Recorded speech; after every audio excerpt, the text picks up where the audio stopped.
Shalom, shalom. Well, I've got a little spinny thing, so I don't know if I'm live yet or not.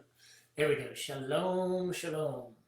Happy Thursday, everybody. We're here to talk about Messiah Yeshua, the Son of God, who rose from the dead after he was executed, taking our sin upon himself, and rising from the dead and becoming the King of the ages. We're happy to have everybody with us, although it doesn't look like we got somebody popped in right now. I'm gonna have a person arrive at my door, I think, to sit here live with me. So if I have to get up, just pardon me. Shalom, Janet. Shalom, John, Deborah. It's good to see everybody.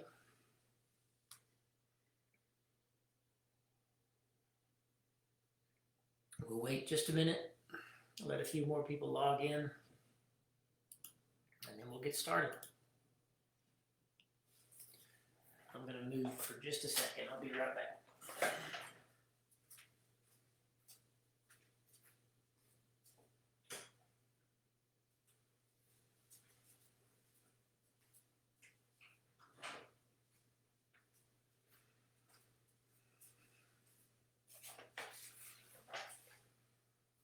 Shalom.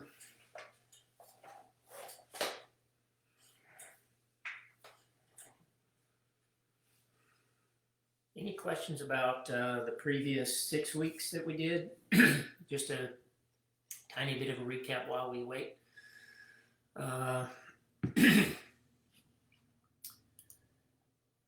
We are studying the prophetic Messianic life. What do I mean by that? Living the life of a Messianic Jew is very prophetic in nature. After all, it's the book of Colossians that says that the Moedim, the seasons,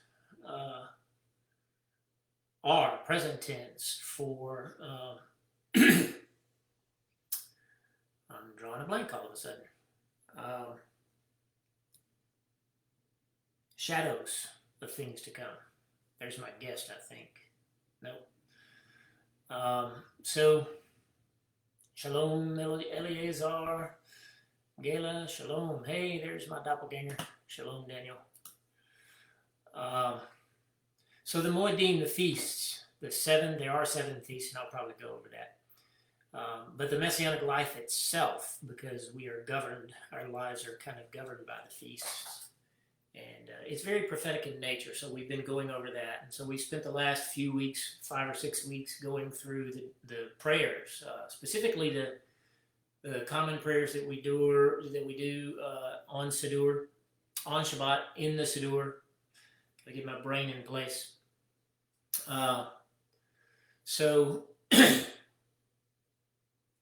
And then those kind of are an echo, or the daily prayers are very similar to those. There's a few deviations and differences, but they're pretty standard. And so we looked at the nature of those, both from a prophetic and even just how they benefit us in our lives. And so we finished that last week by closing out the Torah procession, which is the last thing that we do on Shabbat. Is to close up the Torah scroll, put it up in the ark, and then do the Aaronic benediction. So that's where we left off last week. So that puts us in, we're going to begin studying the Moedim.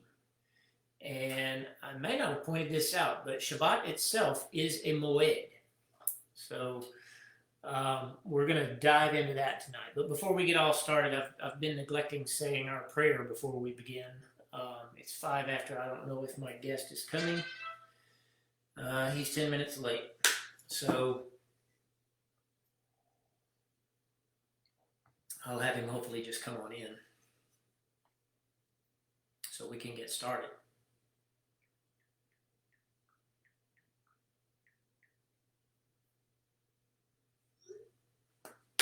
All right, so we've got people showing up. So we're going to go ahead and start. We're 5 minutes in. So, Baruch atah Yehovah Eloheinu melech haolam, asher bachar banu mikol ha'amim v'natan lanu et torato. Baruch atah Yehovah noten haTorah. And B'Shem Yehovah Yeshua Mashiach. We just thanked Elohim for giving us his Torah and telling us to engross ourselves in its word. So let's begin to do that. So it doesn't look like any questions popped up from the previous 6 weeks. So your window is closed. We're gonna go ahead. Let's see here.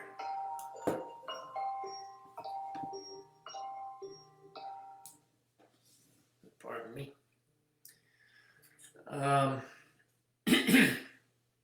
So yes, we're going to start with Pesach, Passover. And many of you whose names I see, you know when Passover is, but we're going to go over that. There are a couple of people who are relatively new to it. So we're going to go over when it is. But the first thing I want to do is go actually to Bereshit. And many of you know where it is in the scriptures as far as when it was, the ordinances of it were first given. And we'll get to that. But the first place we're going to go is to Bereshit, Genesis chapter 14. So I'll give you a minute or two to turn there. And shalom, shalom, Tracy. Betsy, shalom. And so what's happening in Bereshit chapter 14 is Abraham has been called about 2 chapters back. And so his journey to the promised land had begun, and he had gotten there, and he had received another promise from Elohim that his descendants would be like the stars in the heavens. And I believe at this point, his nephew Lot has parted from him. Their flocks got so big, and their cattlemen were contentious with each other. So Abraham, in his wisdom, laid the land before Lot and said, "Pick your spot, and I'll go in the opposite direction." And after that, there were the kings on the plains. This is that Dead Sea Basin, which may not have even been there. I kind of personally think that the Dead Sea is a result of the destruction of Sodom and Gomorrah, which is a few chapters later. But that's nothing we'll talk about tonight. But nonetheless, it's on the plains out there, and a war happens, and Abraham stays out of it. His name is still Avram at this point. He stays out of it until Lot gets taken, and then he decides that he is going to jump into the fray. And that you see that in verse 14 of chapter 14. And when Avram heard that his brother was taken captive, he led forth his trained men, born in his house, 318, and pursued as far as Dan. And if Dan is in reference to the tribal territory that would later come, then that's kind of in the south, I believe. And he divided himself against them by night, he and his servants, and he smote them. And so the short of it is, I'm going to summarize the next couple of verses. Abraham won, and he defeated the 5 kings, and defending actually Sodom and Gomorrah, and rescuing his nephew Lot. And then when they're dividing up the spoils, this mysterious person shows up. And that's in verse 18. And Melchizedek, Melech Shalem, brought forth bread and wine. Melchizedek, my king of righteousness, Melech Shalem, king of peace, brought forth bread and wine. And so just in those names, hello, come on in, just in those names right there, you have an allusion to Yeshua, my righteous king, and king of peace. And so I personally believe that this is Yeshua. I don't know, maybe questions will drive us as to how far deep into this we go, but Ivrim, Hebrews chapter 7, basically comes out and tells us that, in so many words, that this is Yeshua. This is a pre-manifestation of Yeshua in the form of a man before he actually becomes a human being. And if not, if he's just a guy from that age, then he nonetheless is a prefiguring of Yeshua symbolically. I personally believe that he's not a guy of that age because of what Shaul Paul says over in the book of Hebrews, where he says that he had no beginning of days, no father, no mother, no beginning or ending of days.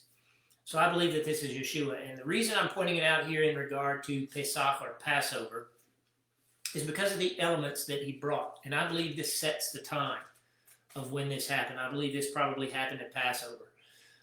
Because it says in verse 14, I'm in chapter 14 if you haven't found it, of Genesis. When Avram heard that his brother was taken captive, he led forth his trained men. He divided them. Verse 18, and the Melchizedek Melech Shalem brought forth bread and wine. Bread and wine are the elements of Pesach, of Passover.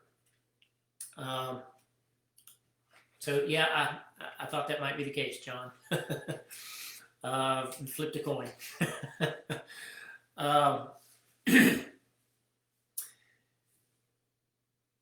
Let's see. He brought forth bread and wine. And so I'm going to look at that in the Hebrew. I don't have it up yet, so give me just a second.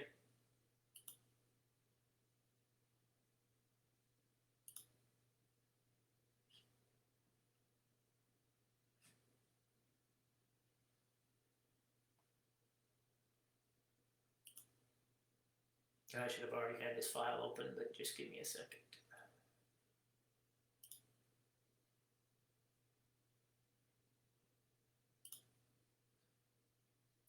Here we go.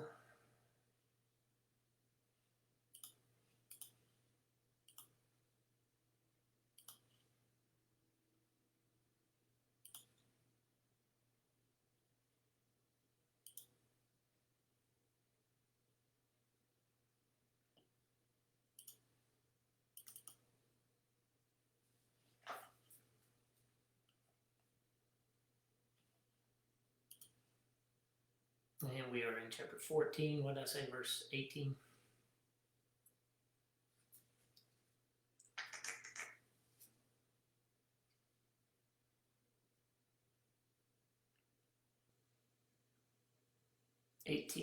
Yod Chet.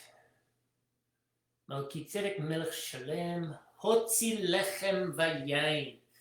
And there's a reason that I wanted to read that. Hotzi is the same, so we say a blessing every Shabbat. And in particular, we say the blessing about the bread and the wine. First we do the wine and we say Bore Pri Hagafen, who creates the fruit of the vine. But when we talk about the bread, we say Hamotzi Lechem Min Haaretz, which means who brings forth bread from the earth. That's the same word there. Hotzi. So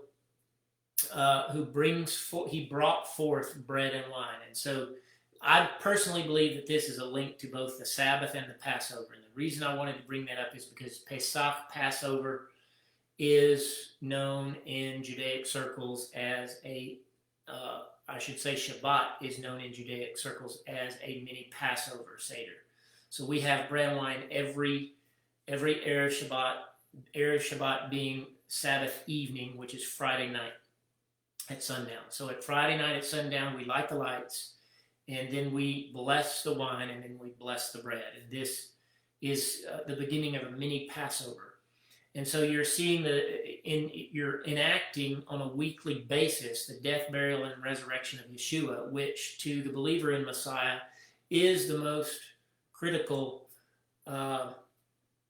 part of faith, because and this is what the Christian community has come to call communion. And so it's to be done in the home by, ministered to the family by the father if there's a father in the home. If not, then any other senior person in the home should do it.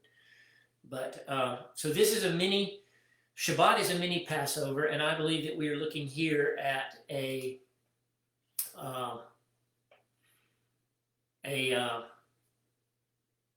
allusion to the Passover here in Bereshit chapter 14. Any questions so far? Hey, Jordan.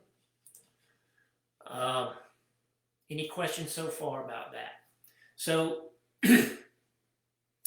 Abraham is the father of, obviously, of the children of Israel, and this is happening before they were even born, because if I'm not mistaken in my timeline here, he hasn't even had his first son yet. And of course, I know that he has not had Yitzhak, Isaac yet. So I do believe that this is sort of foreshadowing something. And of course, he's the king of peace, and we learn that Abraham paid a 10th part to Melchizedek.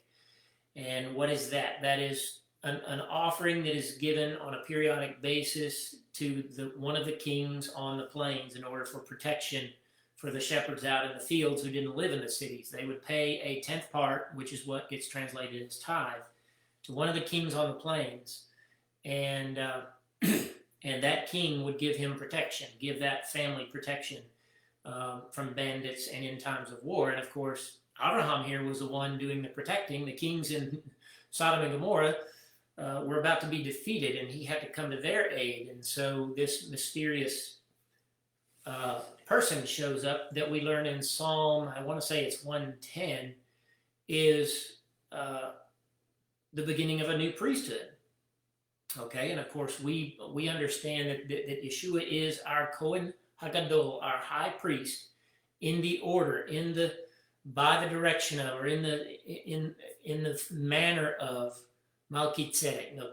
So this is an allusion to Passover, and the reason I wanted to bring it up is because this one is at the end of a war, and it was for protection toward,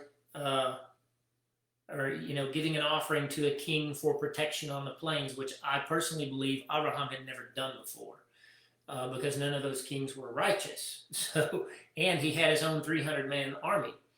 So, but you're going to see that, and we already talked about it briefly last week, that Pesach, that the Moedim, the feast and the prayers and everything that we do, are wrapped up in the concept of warfare. And hopefully you're going to see that here in a minute, or hopefully by the end of the night. I don't know yet. So let's go to Pesach in Shemot, Exodus chapter 12.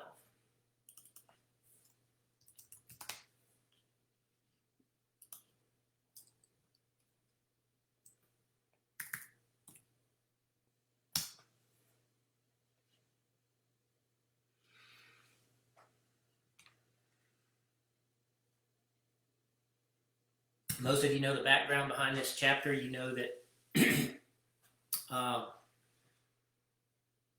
that this is on the tail end of the 10 plagues. So Shemot, Exodus starts out with Moshe being a baby, being cast into the river and watched over by his sister, being rescued by the princess of Mitzrayim, Egypt, and growing up, killing one of the Egyptian soldiers who was persecuting one of his Hebrew brothers. And because of that, he has to flee. He goes out into the wilderness. He meets a family there that whose head of household is a Cohen, a priest. He meets God there on the base of the mountain. And I do want to bring that up. So let's back up to Shemot chapter 3, because this is a phenomenon that a lot of people don't catch, and it's bizarre how many people.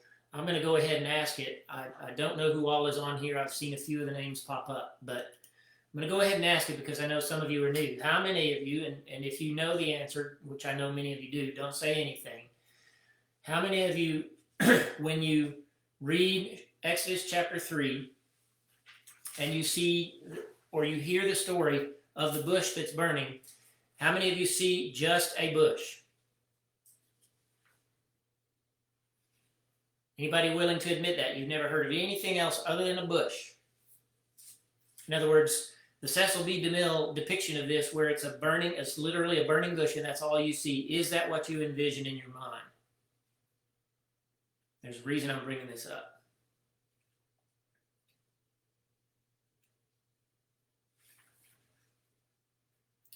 because we read in verse about 2, the bush was not consumed. He looked over and he saw a bush that burned with fire and it was not consumed. And he said, I'll turn aside and see this great thing, this bush that's not burning up.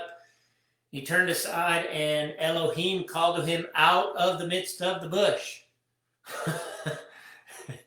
And he said, here am I. And then down in verse, thus shall you say unto Bnei Israel, Yahweh, the Elohim of your fathers, the Elohim of Abraham, of Yitzchak, and of Yaakov, has sent me unto you. This is my name forever, and this is my memorial unto all generations. And the point that I'm getting at is there was an entity standing in the bush that is a manifestation of God, which I believe is also what we saw in Melchizedek. This is a manifestation of Yeshua, who is the very presence of God. And that is a theme that runs throughout the Old Testament. You're going to start seeing that. But I wanted to bring it up because this is the one who is calling Moshe to do what he did. And so when we get to chapter 12, he has done part of what he was called to do, and that was to pronounce judgment on Mitzrayim and be the messenger of God, the voice of God, the rod of God he carried in his hand. And God said, you're going to be God to Pharaoh. Basically, you're going to be my perfect representation of me in front of Paro. And so that happened. He brought 10 plagues. It took 10 plagues. Most of you know the story. And he brought he's about to bring Mitzrayim. He's about to bring the children of Israel out of Mitzrayim. And that happens starting in chapter 12. And it says, and Yahweh spoke unto Moshe and Aharon in the land of Mitzrayim, saying, this Chodesh. And I want to define that. In most of your translations, it's going to say something like month. A Chodesh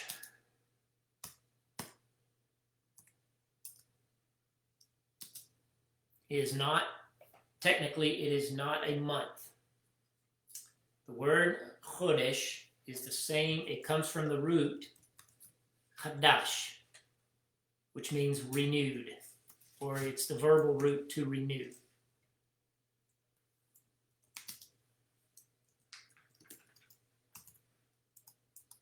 But since it's in noun form here, Chodesh instead of Hadash,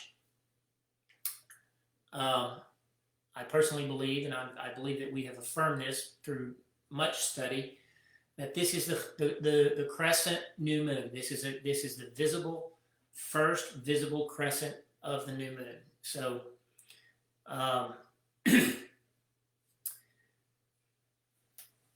he is saying, this Chodesh shall be unto you the beginning of Chadashim. Now you can translate it as month and it's not completely erroneous, but what I want to point out here is that biblical months are not always the same length, and in the biblical month, there's not a number of days. It's actually the watching of the moon that actually determines the month. So we know now scientifically, because we have calculators and computers and telescopes and all that, we can calculate exactly when that's going to be. Apart from clouds blocking the view of it. And that was a legitimate reason not to declare the Chodesh back then. A lot of people in Messianic and Judaic circles today think that that's not something to worry about because we can scientifically calculate the new moon, and a lot of them actually go by the scientific new moon, which didn't exist, if I remember right, until the mid-1960s. Or at least sometime early in the 20th century, early to mid-20th century, the notion of a scientific new moon wasn't even calculable until then. So you could guess, you could be pretty good in your guess. So a biblical month used to be, before this day, before chapter 12, before that verse that we just read, a biblical month was before the flood, I should say, before Genesis 6, before Genesis 6. Biblical month was exactly 30 days long, but after the flood, God did something to it. I believe what he did is knocked it slightly off its axis into an elliptical axis and into, that gyrating back and forth that causes our seasons. And so our months are now either somewhere between 28.3 days and 29 point something days long. They're never the same. I don't think it ever gets below 28.3, but I could be wrong. It's been a long time since I studied it. Nonetheless, they're never exactly the same. So the Chodesh is established by the visibility of the crescent moon, and that's very, very important. I'm going to give you supporting scriptures for that and some history as well. So what he's doing here in these first two verses is setting the timing of Passover.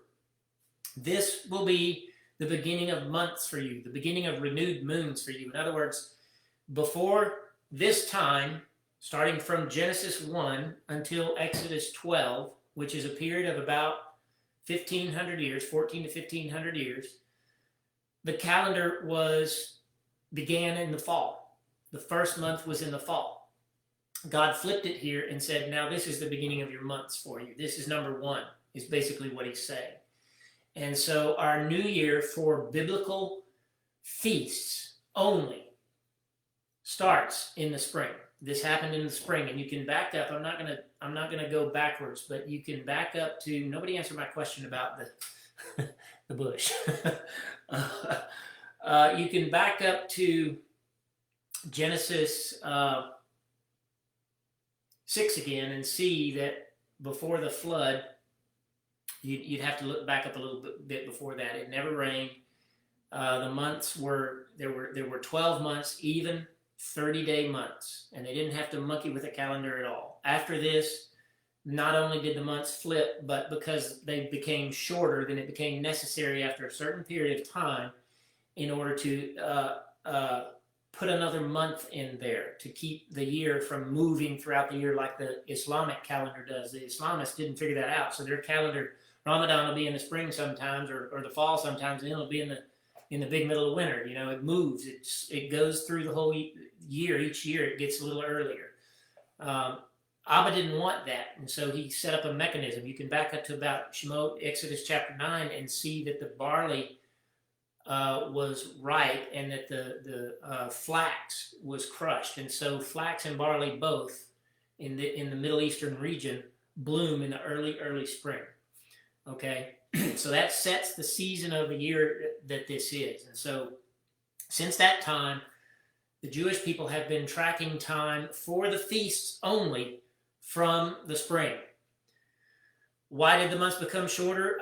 I can only speculate about that. ICR.org, I think, has some information about it, but I believe and that's the Institute for Creation Research. It's a decent site for scientific information, but I believe what happened is that two things happened to cause the flood. The fountains of the deep burst open, and Abba opened the floodgates of heaven. He poked a hole in that canopy with his finger. So I can't draw it for you, but if you can imagine, if I had a tennis ball, I could hold up a tennis ball and tell you that it would be like a tennis ball being inside of a bubble of water. And the bubble itself, the water of the bubble would be, for scales purposes, an inch thick, and then some air, and then the tennis ball would be the earth, okay? And that tennis ball would also have seas on it, waters, money. So what happened is God poked a hole in that canopy, and it caused it to fall and rain for the first time. But at the same time, the fountains of the deep burst open, and so all of that was cataclysmic in the sense that I believe what it did is it moved the earth off its axis and affected its tilt more. You can go to ICR.org, and if they still have that kind of information up there, they speculate that the sky was probably more of a peachy color. It's more of a, not blue, but peachy, and that canopy of water protected everybody from radiation, and that's why they lived for 900, nearly 1,000 years. The earth was watered from beneath. I believe that's in Genesis chapter 3, or it's either 2 or 3, that the earth was watered from beneath and it never rained. So there was so much change in the ecosystem of the earth and its orbit around the sun. And like I said, I believe it could have been perfectly circular and then go elliptical, or just the tilting moved it, or it just barely knocked it off its track. But nonetheless, it moved it by about, a variation between 1 to 3 days. Any other questions? Did that answer your question, Tracy? Did that come out right? Um, so this is the beginning of months for us, and if there's no more questions about that, we're going to revisit that here in a little bit. But if there's no more questions about it, we're going to move on. In the 10th day of this Chodesh, so counting 10 days from that Chodesh, from that crescent new moon, is when they were to select a lamb. And so to show you that this was prophetic about Yeshua himself, I want you to go to Yochanan chapter, let me think, I'm going to have to look at my notes. Yochanan chapter 14, I believe. John chapter 14.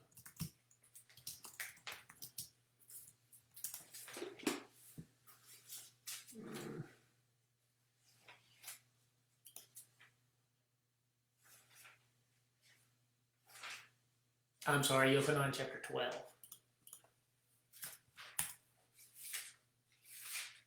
John 12. And we're going to start in verse 12.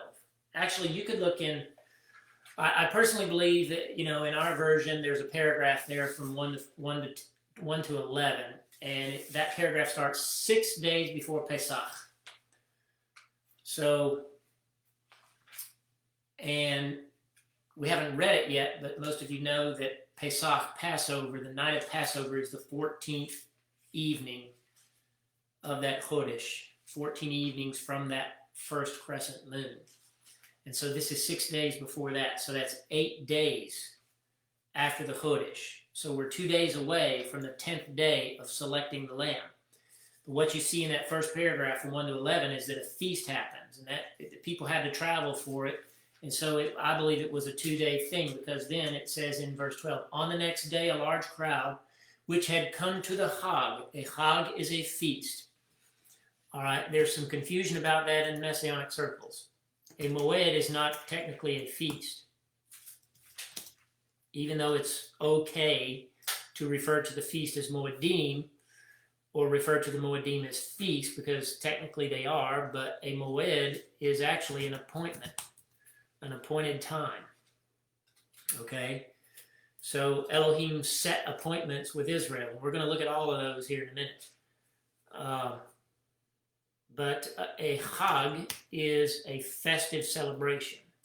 Okay? And so in verse 12, people were coming to the city for the Chag. There are 3 Moedim among the 7 that are each called a Chag. All right? And one of them is Pesach.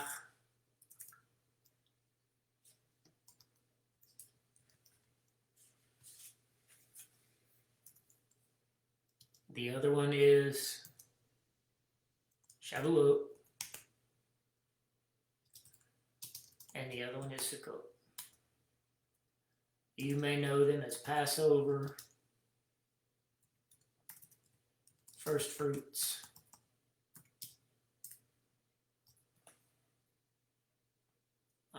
Passover and Pentecost and Tabernacles. This is how most people know them.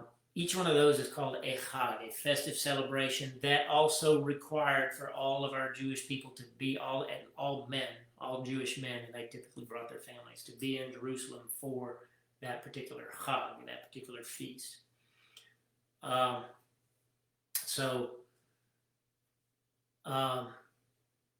This is the day, the 10th day, I believe this is when this is happening, because Israel is selecting its lamb. And look at what happens on this day in John 12. They heard Yeshua was coming to Jerusalem. They took branches of palm trees and went out to greet him, and they cried out and said, Hoshana Baruch haba b'shem Yahweh. Save us now, blessed is he who comes in the name of Yah, the King of Yisrael. And Yeshua found a donkey and sat on it, and this is also fulfilling a prophecy. As it is written, fear not, O Batzion, behold, your king comes to you riding on the colt of a donkey. His Talmudim did not understand these things at that time, but when Yeshua was glorified, then his Talmudim remembered that these things were written concerning him, and that they had done these things to him. Okay, so my point is that this is the beginning, and if you study, we're not going to do it tonight, but if you study the next The rest of this chapter, and of course the rest of the Gospels, because they all give a different account of a different account of the same thing. It's just a different perspective on the same events. These three other guys give a different account than Yochanan and John. But if you study those, then you find out this is the time period when Yeshua is embattled with the Pharisees the most. They ask him the toughest questions. They challenge him. They try to get him arrested. It's very tense in Jerusalem this time. Because if you look at the book of John, then you see that Yeshua has already been in Jerusalem 2 other times for Passover and for the other feasts, especially John 6, 7, and 8. That's a whole string of some of the feasts. And then in 10, you have him showing up for Hanukkah. And here he's back in Jerusalem for Passover, but this time it's very tense. The people are, the Pharisees are getting very antsy about getting rid of him. So, welcome. How do I say your name? Cadian?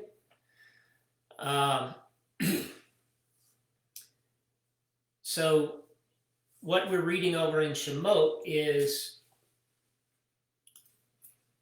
about a lamb being brought into the house on the 10th day. And so, and then it has to be inspected for those 4 days, and it can't have any spots, it can't have any blemishes. It has to be a male in the first year. It can be taken from the sheep or the goats. Most of the time we take the sheep. That's the most common in Israel.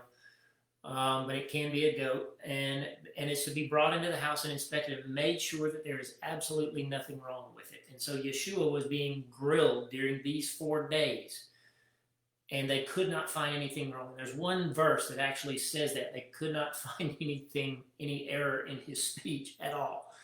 Okay, so Yeshua is being foreshadowed in this lamb here that is to be executed for Passover.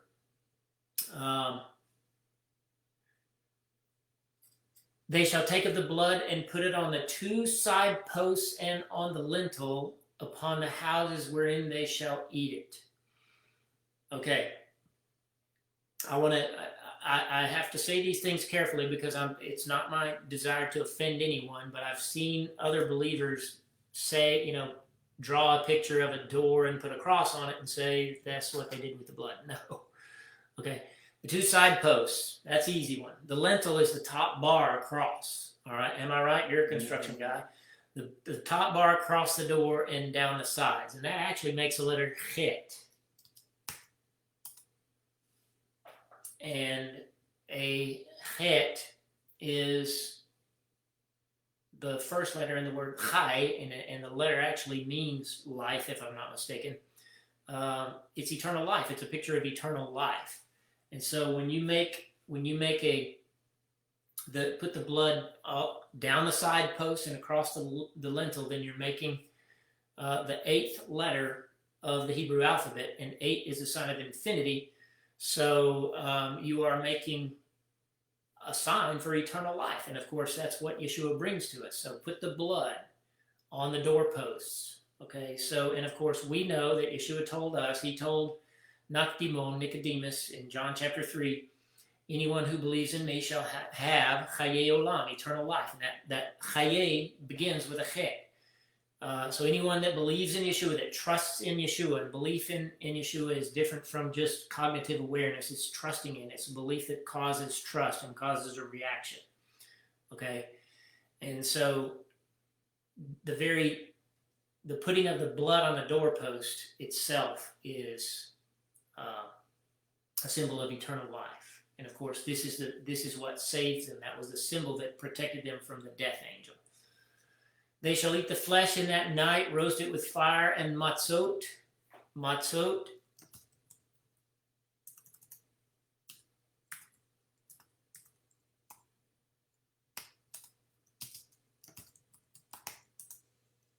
is unleavened bread. Most of you know that. They also could not eat seor, which is leavening, and we're going to talk about that. Eat of it raw. Eat not of it raw, nor sodden it all with water, but roast with fire its head with its legs and its inwards thereof. And you shall let nothing of it remain until the morning, but that which remains of it in the morning you shall burn with the fire. And thus shall you eat it with your loins girded, your shoes on your feet, your staff in your hand, and you shall eat it in haste. It is the lamb itself. It is the Pesach unto Yah. For I will go through the land of Mitzrayim in that night, and I will smite all the firstborn of the land of Mitzrayim, both man and beast, and against all the gods of Mitzrayim I will execute judgments. I am Yah, and the blood shall be to you for a token upon the houses where you are. And this is a famous line, when I see the blood, I will pass over you, and there shall no plague be upon you to destroy you when I smite the land of Mitzrayim. And this day shall be unto you for a memorial, and you shall celebrate it as a chag unto you. Remember, I told you there were 3 days. Passover was one of them. Is a chag. Unto Yah throughout your generations, you shall celebrate it as a chag by ordinance forever. Forever. All right. So the eternal life is alluding to Passover being celebrated forever. Any questions? Are you with me?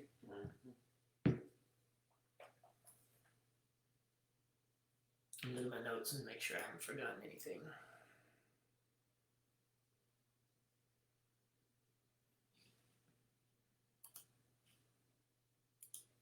So I wanted to point something out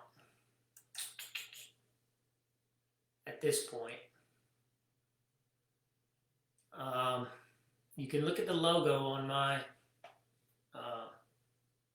little icon right there.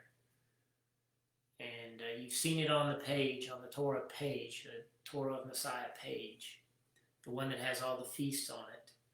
Well, I've said this before, and I told somebody this week, the menorah itself is the quintessential sign of Messiah. It's oil that is burning and giving light. And it's a tree. It's alluded to as being an olive tree. And of course, the source of the oil to burn in it is from an olive tree. And so that's the symbol of Messiah. And so there's 7 branches on a menorah. And so we have right here in the Passover another menorah, a 7-day event. And so what does that mean? I think that in microcosm, that feast represents all of the world week. So what is the world week? Who knows what the world week is? Do you remember what the world week is? Been a while now. The world week now.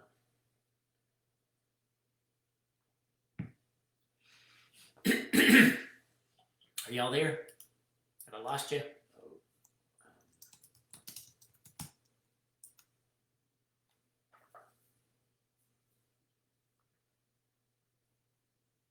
Bueller?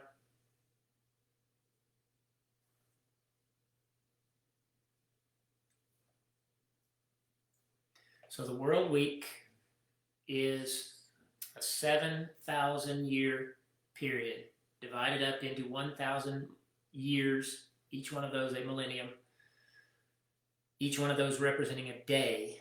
And we have in, I believe it's Psalm 91 or 90, somewhere along in there. There it is. A day is 1,000 years. 1,000 years is a day, 6 days, and then the Shabbat millennium, the 7th millennium. That's the world week, okay? And so what I believe every time we see a menorah in the Bible, that it's alluding to that somehow. It's a foreshadowing of that somehow. And so what you have at Passover is the beginning, obviously starts with the death of a lamb. And then in the middle of it, it's the people being immersed and coming up on the other side. And on the other side, what happens? They meet God. Okay? And I believe that's sort of that's basically the benefit of Passover for us, is that eventually we meet God. Okay? And so Yeshua came to save us, and then we're immersed in water, and we come up on the other side, and then we do something, and then we meet God, right? It was supposed to be. You remember I told you this was going to allude to warfare, and that's why I brought up Melchizedek and Avram and that whole Genesis 14 passage and hinted about war, because what was supposed to happen, and it's in our text, and it seems like we even talked about it last week. that I'm pretty sure in Shemot chapter 12 that Israel is called an army. Didn't I say that last week? Somebody find it in our text. I'll look for it. The armies of Yah.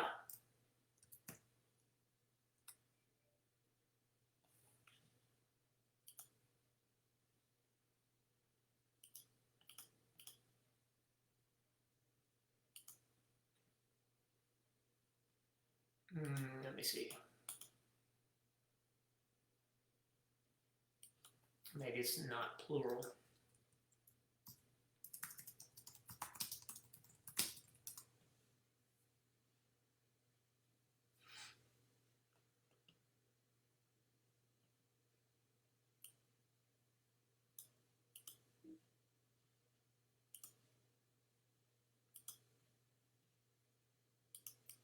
Anyway, nonetheless. Yeah. Nonetheless, I think it was in a psalm where his army, he called his army out of Mitzrayim. That's what it was. It was in a psalm. Nonetheless, this is where they're being called out, and they were called an army. And what was supposed to happen is they were supposed to go cross through the sea, get to the other side, go to the mountain, receive the covenant, receive basically the document constituting their state, their government. And, yeah, there it is. Yeah. And it came to pass the self-same day that Yah did bring Bnei Israel out of the land of Mitzrayim by their hosts, the armies. That's it. Thank you, Betsy. I thought it was in chapter 12, but I just didn't search for the right format of the word. Okay, so they are his armies. Israel is the armies of God. And why armies? Because there was multiple people. There was 4 camps. Each one of those was an army.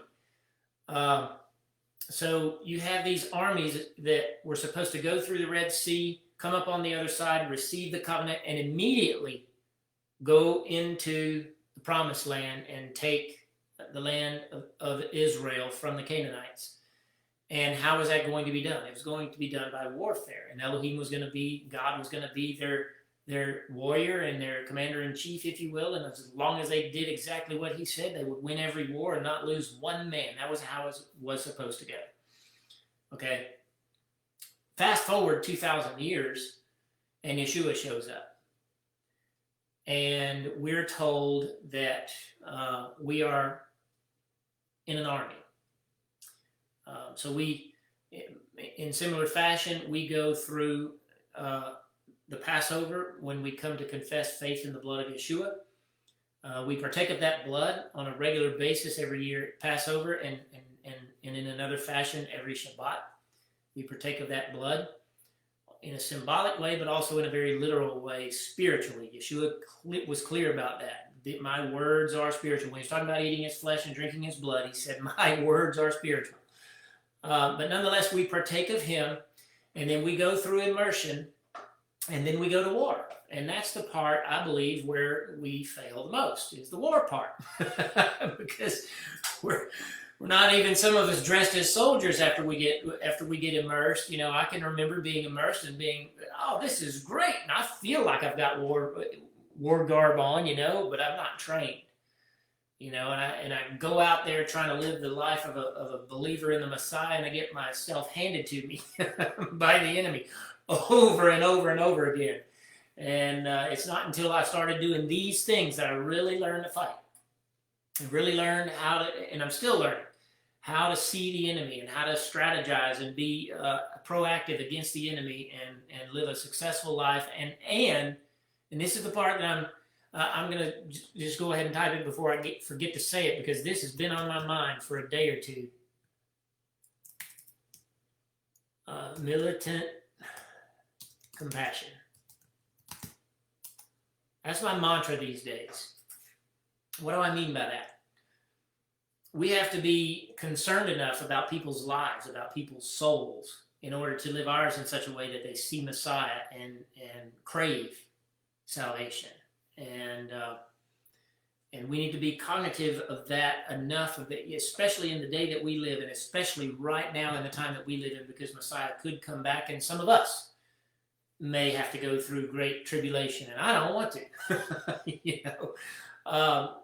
but if we don't speak out, if we don't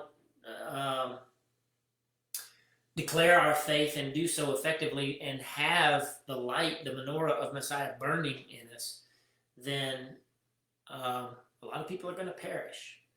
And we need to have compassion on them. And the militant part of it is get mad enough at the enemy to stand up. And that's one of the things that's bugging me about our country right now is we have political people who are trying to tear it down, and no one on the other side wants to stand up. No one that's supposed to be our spokesman, that we elected to be our spokesman, wants to stand up, and that I think that's a malaise that's also among believers in Messiah, is that we don't want to stick out and stand up and be noticed and risk ourselves in order to save someone else. And of course, that's a whole sort of theme of Yeshua, is he risked himself, and he could have.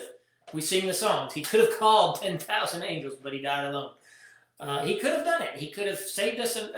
He could have saved himself and said, "Fooey on us." And I was thinking about that very deeply last night, about how personal his death was to me, and hoping to come to appreciate it even more. And the reason I'm saying that is because every time we go out the door, we're at war, whether we want to be or not. We are in a battle, or we may be a prisoner of war and not even know it. So I'm going to break right there. Any questions?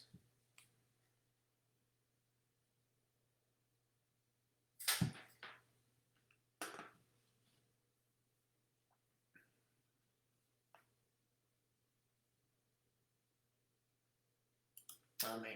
Okay.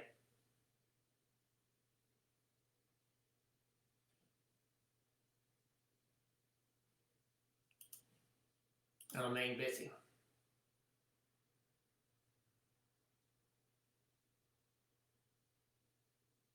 So let's talk about those 7 days of Passover. The first one, this is, I've been praying that I do this very concisely and clearly, because there's a lot of confusion in Judaic circles because of what the Pharisees did before Yeshua showed up. And that is, they moved the days and they confused people. And the reason that they were able to do that is because they left off other scriptures when they decided that they could. And because ordinary people who don't live in the scriptures all day long because they're paid to do it, which is what the scribes were, don't know the scriptures as well as them. And for some reason, they completely overlook a set of scriptures. So we already read that Passover was to be 7 days long, right? We were to eat matzah for 7 days. Hopefully everybody heard that and you agree with that. From Shemot, Exodus chapter 12.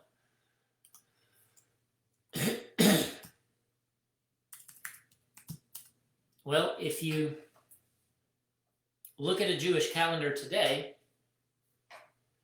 you'll see that they keep it for 8 days. And there's nothing in Exodus 12 that says to keep it for 8 days. And in fact, the Hebrew is so plain that it should be 7 days long that it's mind-boggling that they would do that. The English, on the other hand, is a little bit vague, and so it's understandable why some people are afraid to overturn it and afraid to change and not do it with our Jewish people. Something that you need to know about me, and I may lose students over this, is that I'll choose the Word of God over anybody, whether they're Jewish or Gentile, every day of the week. And His Word has to be right, and until you show me in His Word that it's different than what He said, I'm not going to do it. Okay, so He said 7 days, that's plain as day, and He specifically said from the night of the 14th up until the night of let me get this right, 14, 15, 16, 17, 18, 19, 20, that's what I thought. Up until the 21st day. So your 7 days are evening, and days start at night. I think we've already taught that in this series. Days start at night. So 14, 15, 16, 17, 18, 19, 20. So the verse in Exodus 12 says up until, and the word there is ad, until the 21st day. And the word ad means up to and not beyond. Okay? So there are 7 days of eating matzot from the 14th to the 20th, up to the 21st, but not into the 21st. All right. But you look at a Jewish calendar, and they're going to have Passover on the 15th day of the month of Nisan, which is the Babylonian name of the first month. We call it the first Chodesh, the first month. Okay? So they've named it Nisan, and on the 15th day of that month, and sometimes, because they calculated their calendar, sometimes they have it on the right day by accident. And sometimes their 14 is actually on the lunar 14th. But many times it's not. But even so, they could be 2 days off because they do it on the 15th, and their 14th is a day after the actual 14th. And it can be even as much as a week off. So that's not what God said to do. And so how did the Jewish people manage to deceive everybody and get them to get the whole world believing that it should be 8 days long and that we should keep Passover on the 15th? It's mind-boggling. Okay? That is the spirit of Sheker HaMashiach, the false Messiah. Mashiach HaSheker, the false Messiah. I had a conversation with somebody this week about that he would move the feasts. That's in Daniel chapter 7, that Mashiach HaSheker, this false anointed one, would come, and he would change the Moedim, the seasons, or the appointed times, and the Torah. And so John told us 2,000 years ago that the spirit of Mashiach HaSheker was already in the world. All right? And that spirit had already moved Passover. And I believe that's one of the reasons why the religious Jewish people could not accept Yeshua, is because he had his Passover on the night before they did. And that's abundantly clear from every gospel. He held his Passover Seder. Thank you, Tracy. He held his Passover Seder on the night of the 14th, when God commanded it. They executed him on the day of the 14th, and they were executing their lamb at that time 18 hours late. They should have had their lamb the night before when Yeshua had his lamb. They executed their lamb and the lamb. So Yeshua wasn't executed at the time of the Passover sacrifice. He was executed at the wrong time of the Passover sacrifice. And it was sin that put him in the grave. It was sin that hung him on the tree. And so that in itself was a sin. And I believe that's why the religious people could not accept Yeshua. And if you study Jewish history, you find out that many of the people, that it was the religious sects that were driving these dates. And you had the Sadducees keeping it on the 14th like Yeshua did. And you had the Pharisees, both houses of the Pharisees, keeping it on the 15th. And then you had the Essenes, who I believe might have kept it with the Sadducees. I'm not 100% sure. But the people had to decide when they were going to do it. And it's the disciples that come up to Yeshua in every gospel just about and say, where do you want us to keep the Passover tonight?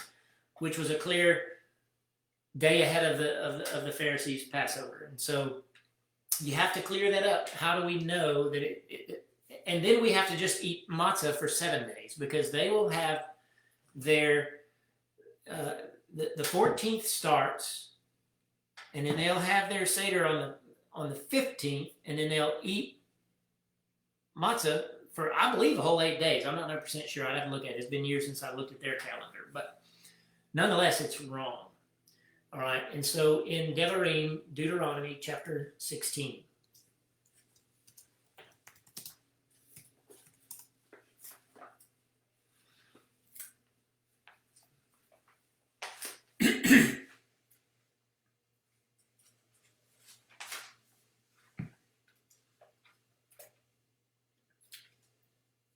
Observe the Chodesh of the Aviv.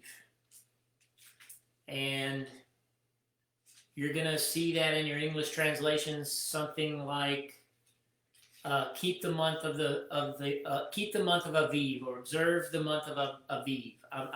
It's been so long since I've read other translations, I forget how it goes. But I'm in Deuteronomy chapter 16, verse 1. Observe the Chodesh of the Aviv, and keep the Pesach unto Yah your Elohim. For in the Chodesh of the Aviv, Yah your Elohim brought you forth out of Mitzrayim by night, And you shall sacrifice the Pesach offering unto Yahweh your Elohim of the flock and of the herd in the place which Yahweh shall choose to cause his name to dwell there. So in the month of the Aviv, on the 14th evening, that's when you shall keep your Passover. Then he says, you shall eat no chametz. That's the leavening, the leavened bread. Chametz is actually leavened bread. I told you we're going to get to Seor. I'm going to get to that in a minute.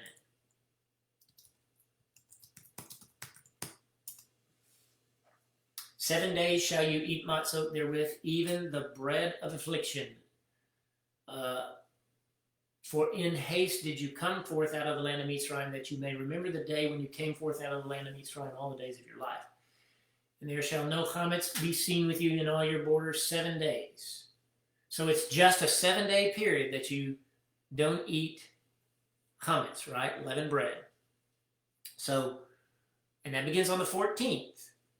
So we're still good. You may not sacrifice the Pesach offering anywhere with any of your gates, which Yah your Elohim gives you, but at the place where he shall choose to cause his name to dwell in, there you shall sacrifice the Pesach offering at dusk, at the going down of the sun, at the season that you came forth out of Mitzrayim, and you shall roast and eat it in the place which Yahweh your Elohim shall choose, and you shall turn in the morning and go into your tents. And here he says that after you have that meal, and you have your night of watching, and you turn in to go into your tent, 6 days you shall eat matzot. And on the 7th day shall be a consecrated assembly unto Yah your Elohim. You shall do no work therein. And there, that consecrated assembly is, now mind you, this is 40 years later.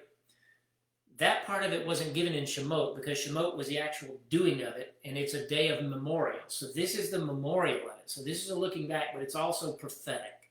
And so you have that menorah of eating bread, unleavened bread for 7 days, and that's symbolic of being without sin. And I personally believe that that represents that in every age, Elohim has had a righteous remnant. All right? 6 days you shall eat matzot. On the 7th day shall be a consecrated assembly to Yahweh your Elohim. You shall do no work therein. And that is symbolic of that last millennium. Any questions so far?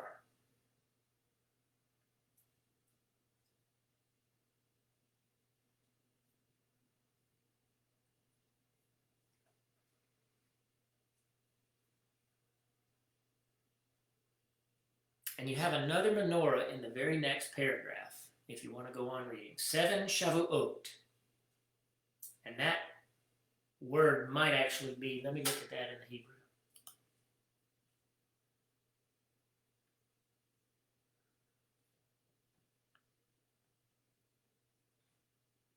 What verse is that? 7 weeks.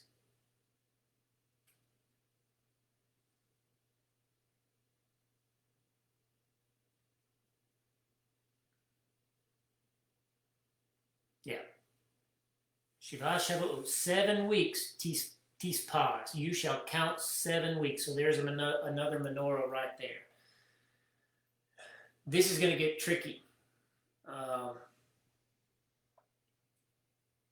want to make sure that everybody understands the Passover being one day on the 14th is the day of Passover. And then the 15th is the day of Matzot, celebrating coming out of the land.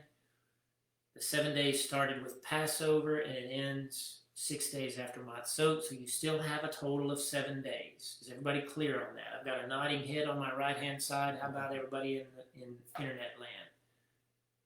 I want to make sure that we understand that before I go further.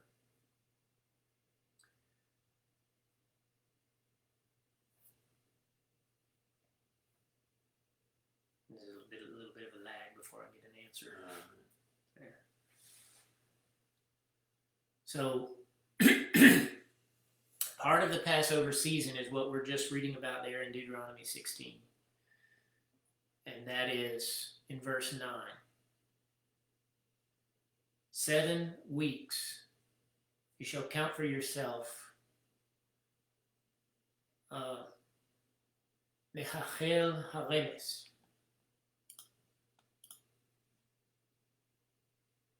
7 Shavuot shall you number unto you from the time of the sickle. from the time the sickle is first put to the standing grain, shall you begin to number 7 weeks. That means the harvest has started. That's the harvest of barley. All right?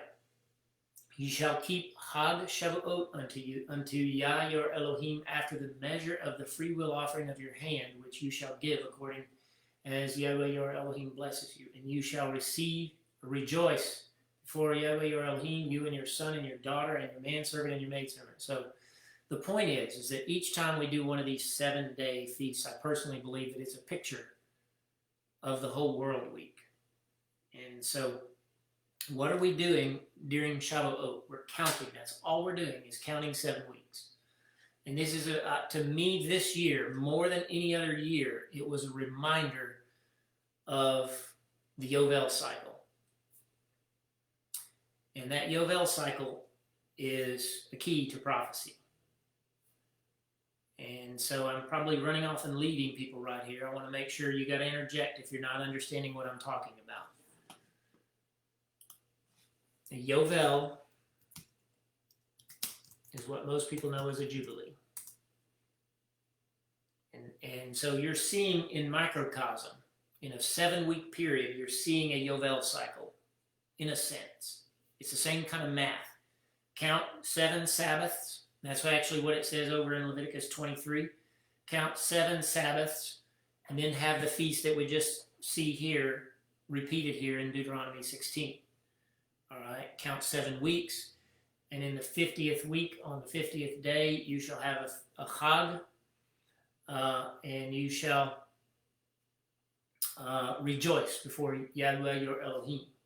Okay, so Passover was about redemption and an allusion to going to war, and then resting on the 7th day, assembling on the 7th day. And here we have a very similar thing. We have weeks being counted. That's all we're doing. And so the point of bringing that up is I believe that we are supposed to be watching time, marking time, if you will, and paying attention to the clock and paying attention to the calendar year. And had the people of God been doing that, then we would know that right now we are very close to the end of 6,000 years. But because man didn't do that, or Jewish people didn't do it, they had to come up and count back in about the 7th century, the 5th, 6th, 7th century, somewhere along in there. They had to do their counting then, and it was a big old guess. And then because they didn't believe in Messiah, they took 200 some odd years out of their calendar. And so right now, I want to believe we're in 5780, maybe. If you look at a Jewish newspaper, that's going to be the year that you'll see, 5780, I think. Well, that's 220 years off. If we think, and I do, that we could be closer to the 6,000 year mark. And I know we're closer to the 6,000 year mark because I know that what motivated Hillel II to do that was not wanting to point to Yeshua. Not wanting to believe the book of Daniel. So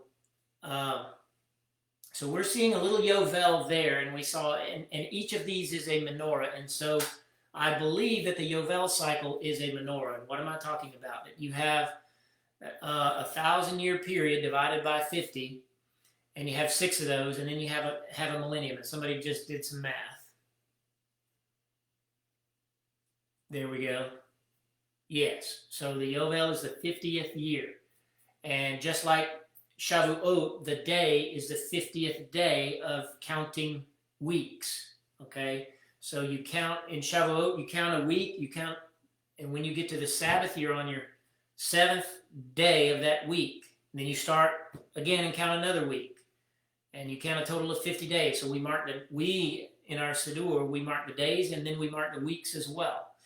Okay, so we end up counting 7 Sabbaths, and that's 7 weeks. And on the 50th day, which is always a Sunday, and Yeshua sets that for us, on that 50th day, that's when we celebrate Shavuot. And because Yeshua died on had his Passover on Tuesday night, died on a Wednesday, and stayed in the grave to Thursday night, Friday night, and got up out of the grave on Saturday night, that was the beginning of Shavuot.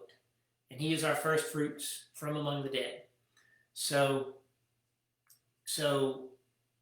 you have, in the counting of Shavuot, you have a prophetic thing going on. It's an anticipation of leavened bread. What do I mean by that? So we ate matzah for 7 days, and then the bread that we offer on Shavuot is 2 huge loaves. Each loaf was about, and this was for all of Israel, and the priests would eat these loaves, but it was an offering for all of Israel. They'd make these big, huge loaves out of wheat because that was the wheat harvest. And they would raise those loaves up and offer them to Elohim, and that was a lifting up, and that was, it was an offering, and it was a great celebration. It was a chag. It was a festive celebration. Passover is supposed to be a festive celebration where we're looking back and celebrating what God did for Moses and Israel. And for us, Messianics, we look back at what Yeshua did for us, which is even bigger. And then during Passover, we have a little look at the whole world week. And then we do it again at Shavuot. Why? Because we're about to hit a long, hard, dark, dry summer. And this year, it's been the worst it's ever been. After we counted, we had Passover at the beginning of the plague. And then we had Shavuot, and the plague was still going on. And this year, dang it, we think we're getting out of the plague. And next thing you know, we're all putting masks on. So it's a long, hot summer. And that's exactly what happened prophetically. You had Passover happen for Moshe. Yeshua shows up and does that again, but then Shavuot is actually the big one where the Ruach HaKodesh comes and saves 3,000 people, and the gospel starts going out. And nothing has happened of significance since. Prophetically is what I'm talking about. Yeshua has not done one other thing on this earth other than call John up and give him the revelation, which was technically at the end of the 1st century, So that was still part of his original coming, if you will. But for 2,000 years, we've had this long, hot, dry summer. Is anybody getting anything out of this? It's hard I don't get any feedback, so I have to ask for it every once in a while. I'm not even sure they're there. But, so you see, in Shavuot, you see this anticipation of the millennium, and so when we celebrate Shavuot, we're actually kind of celebrating the fullness of time. And that's what those 2 big loaves do. Leavened bread fills you up far more than matzah does. I promise you. And that's the symbolism of it, is that when Messiah comes back, we'll be full. We'll have bread to the full, if you will. Everything will be complete. So it's every time that we do one of these feasts, we're actually looking at prophecy when we do it. I'm going to go back to Shemot, Exodus chapter 12.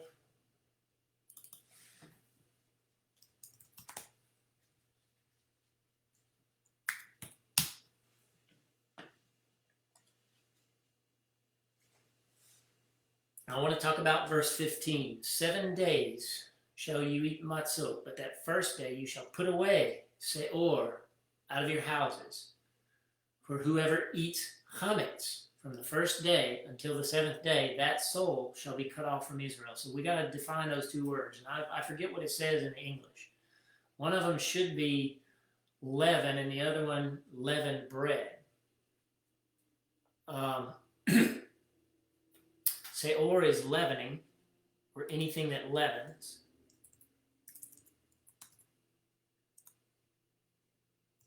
And if I'm not mistaken, and I might have them backwards. I've been off tonight. And chametz should be, actually, I think chametz might be the leavening, and seor might be a lump of dough. All right, and that's a picture of a remnant. In this context, it's a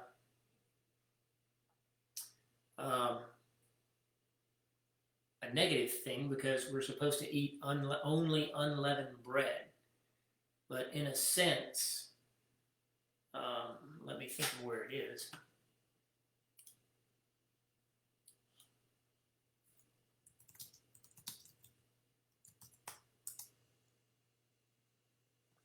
go to, and keep your finger there because we should go back to Shemot, but go to Thessalonians, 1 Thessalonians chapter 4.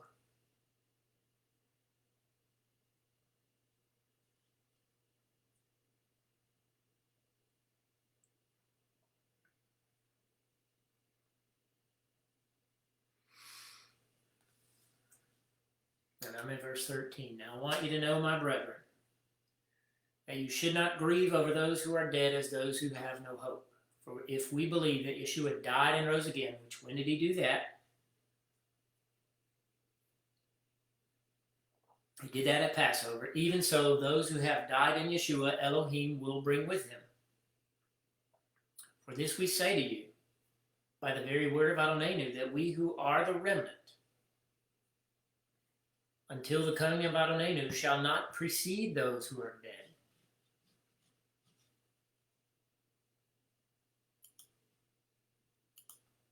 And I'm going to come back to that. I'm getting the Hebrew called up.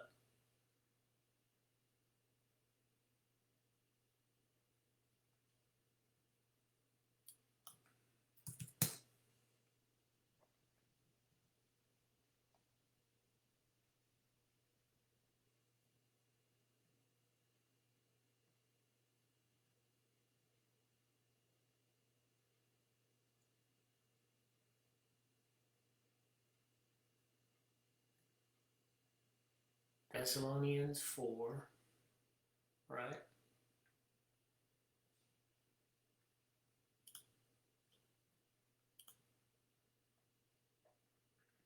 Verse 15.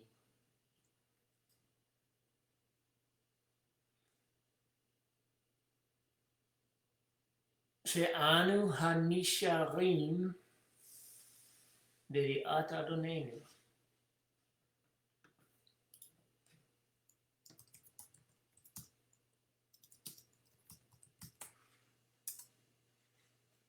We who are the remnant.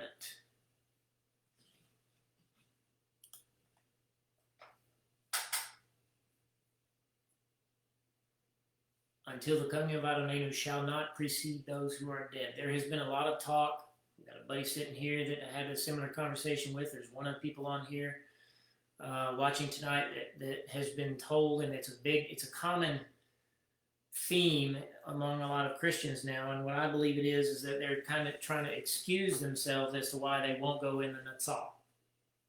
And they're saying that there is no Natsal, that the what they call the church, which is not the best word. I don't try to deride the word too much, but it's not the best word.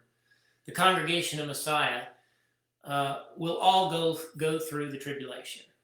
And so anybody that's on here, you probably know that I believe it's entirely possible, if not almost probable, that things will begin this fall. And I believe that it begins with the last shofar, which is the next feast on the schedule. So we're talking about Passover. Yeshua has fulfilled Passover. I think all of you know that. We're going to talk about that some more. I'm not done with that yet. But I feel compelled to do this tonight because of the word seor, and the fact that what it is it's a pulling away of a piece of dough. You make the dough, and then you put that lump that you pulled out of your last batch of dough in it because it's got leaven in it. It's got yeast in it. And you put that in your next loaf, all right?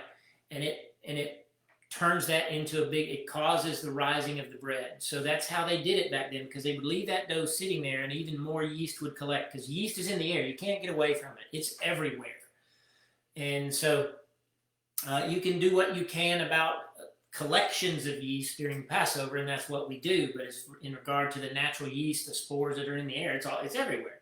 So they would take that dough and set it on a windowsill, is what we would call it, or what we would do, and let it sit there until they make the next dough, typically the next day, and they would put that in that new batch of dough, and that's how they didn't go buy a packet of yeast at the grocery store. They didn't have that back then. So that's how they would make their yeast, and that's how they would leaven their bread. And so I believe that in one sense, especially in the sense of eating leavened bread, and we just read it, that Shavuot is about eating leavened bread. And so it has that remnant in it, okay? And it's the whole loaf. The remnant had to be pulled out to be put in the next loaf. Are you with me? And so I believe that's what we're talking about here, because Nesharim, is I believe, Nisharim, I believe it's a play on words here. Because that is the word for remnant, but it is also almost the exact same spelling as Nesharim, which is eagles. Those who hope in Yah will fly in the air as eagles. Okay, is that a possible allusion to a Natsal, a catching away of believers? I believe it probably is, especially if you look at the rest of the context of that chapter. What I wanted you to see here is, because there are people who espouse themselves to the idea that the whole congregation is going to go through the tribulation, that also say that when you die, you soul sleep. That your soul goes to sleep, and that's what happens to you when you're dead. And then some of them think that that's just your result for eternity. There's all kinds of variations on this, and to me, it's all misinterpretations of Scripture, because this, to me, is very clear. If we believe that Yeshua died and rose again, even so, those who have died in Yeshua, that means they died trusting in Yeshua. And what you have to recognize is that Abraham died trusting in Yeshua. Isaac died trusting in Yeshua. Jacob died trusting in Yeshua. All those people died before Yeshua, the ones that saw him manifest as that messenger, that angel, who listened to him, called the word of God that would show up to the prophets. The Devar Yahweh appeared unto Yirmiyahu. The word of God appeared to Jeremiah. The word of God appeared to Isaiah over and over and over. That's Yeshua. They trusted in him. They were looking forward to what he promised he would do. We're looking back at what he told us he has done, and also looking forward to what he promised we would do. But the remnant is those who died while trusting, died in obedience. Okay? Those who died in Yeshua, Elohim will bring with him. That means they were up there with him when he comes back. Are you with me? So that, to me, is one place. It's not the only place, but it's one place that refutes this soul sleep myth, because this clearly says that they will come back with him. And we who are the remnant until the coming of Adonai shall not precede those who are dead. That's what it's talking about. And so when you look at 1 Corinthians 15, where it says the last shofar, that's Yom Teruah, we're going to get to that. That's a specific day. When the last shofar sounds, the dead in Messiah will rise. That's the same thing. Their souls are coming with Messiah. Their bodies are getting up out of the ground, and somehow they meet. God can do it. You know? We will not precede those who are dead, for Adonai himself shall descend from heaven with a shout. That's a teruah. That's the day of Yom Teruah, Rosh Hashanah, the day of the awakening blast, and the voice of the chief malach, and the shofar of Elohim. That's the last shofar. That's Rosh Hashanah. And those who died in Mashiach will rise first. He's bringing them with him, and they will rise. All right? Then we who are the remnant, which are alive, we shall be caught up. And you can't get around that.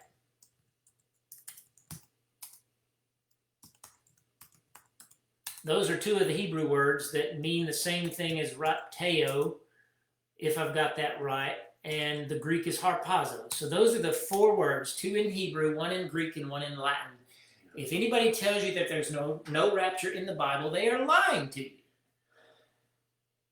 You can't get around that.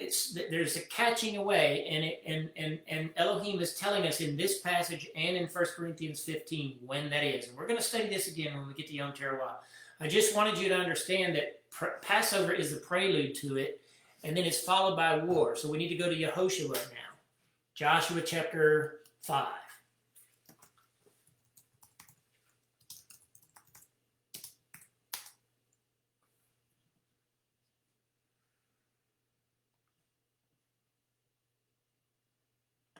Yes, I do believe that's the same thing. And then the other one is Isaiah, the one I quoted a while ago.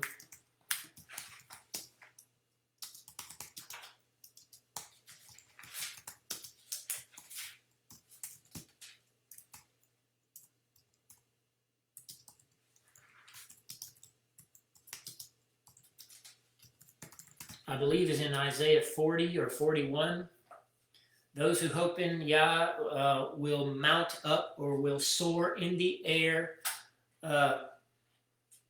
like eagles. I believe that's another one that alludes to a Natsal. So both of those, I do believe, are foreshadowings of that.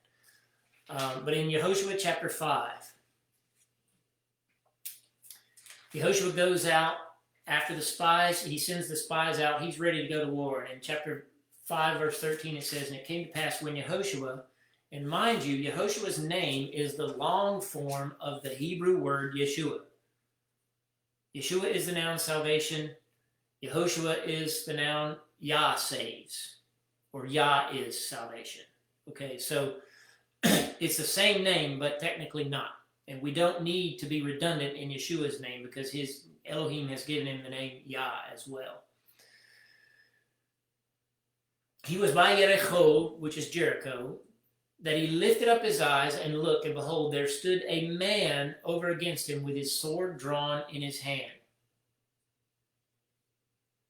And Yehoshua went unto him and said unto him, Are you for us or for our adversaries? And he said, Nay, but I am Sar Tzeva Yehovah. I am the prince of the army of Yah. I am now come. And Yehoshua fell on his face to the earth and bowed down and said unto him, What does my Adon say unto his servant? A good Jewish man, especially Yehoshua, who sat in the tent of Moshe for 40 years, is not going to fall down and worship anybody but God. Okay, so he understood that this is that same messenger that had the name of God in him, because that's what God told Moshe at the mountain in Shemot, Exodus chapter 19, or maybe it's 21. I am sending my messenger before you to prepare the way ahead of you. My name is in him. Listen to what he says and do it, for he will not forgive your sins. And I guarantee you Joshua remembers that. And that's why he falls on his face before this guy, because he says, Ani Sar Teva Yehovah. I am the prince of the army of Yah. I am the guy that is sent ahead of you to prepare the way for you. I am now come. That's Yeshua answering and saying this is a pre-manifestation of Yeshua before he's the man Yeshua. He's manifesting and saying, I'm the one that God told you about 40 years ago on the mountain. Okay? But we need to back up to show you what time of year this is.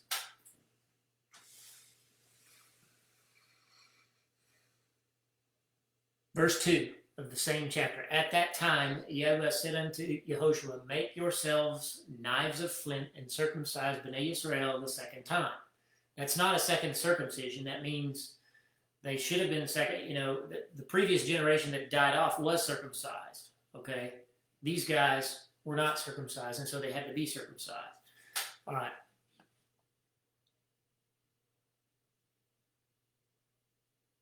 Now look in verse 10. And Bnei Israel, the sons of Israel, encamped in Gilgal, and they kept the Pesach on the 14th day at dusk in the plains of Jericho.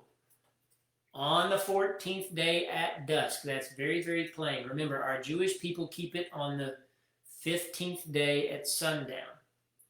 They executed the lamb at dusk, which is sundown, on the 14th day. Our Jewish people, if they had the temple, they would be doing it on the 15th day at 3 o'clock, which is wrong.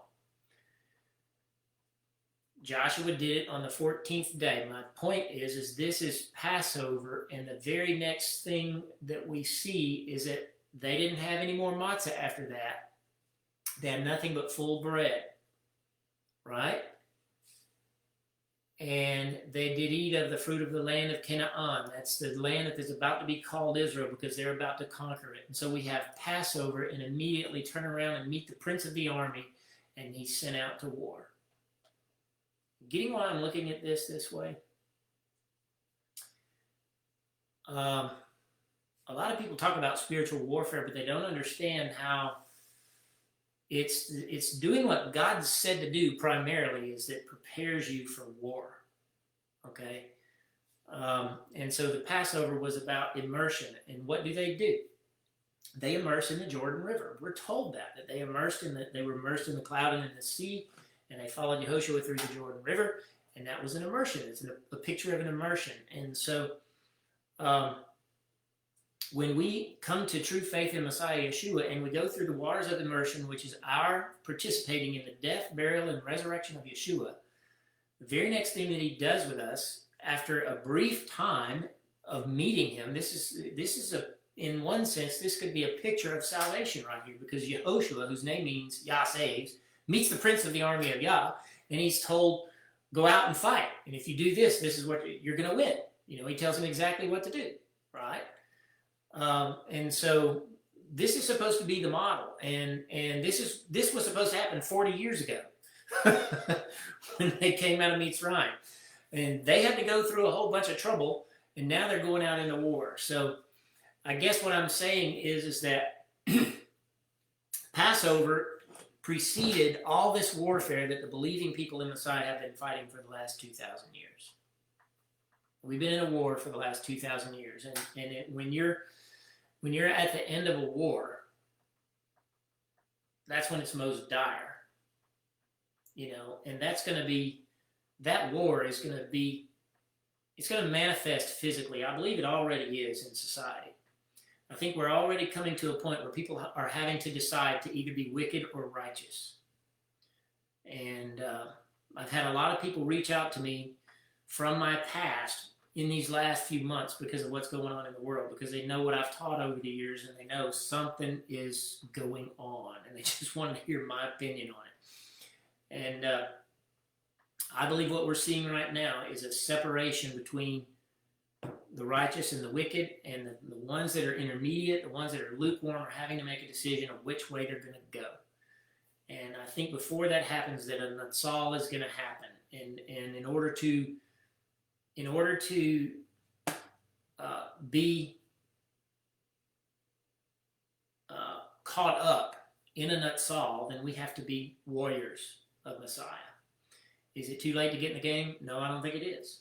I think as long as we got breath in our mouths and our consciences are working on us, and we have time. And I'm thankful for that, for myself, for my family, and for anyone that we can affect in that regard. So I guess what I'm saying is that, to me, is the forward-looking prophetic nature of Passover. Passover was forward-looking when they did it in Israel, looking at Yeshua.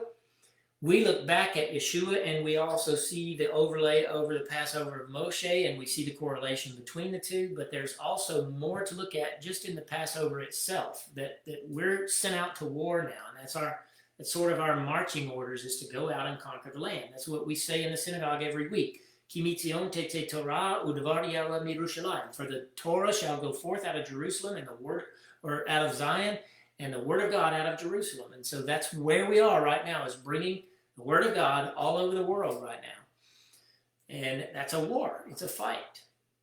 Any questions or comments? Am I boring you? I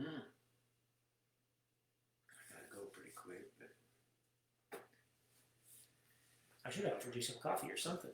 I'm sitting here drinking it. I gotta go cook supper still.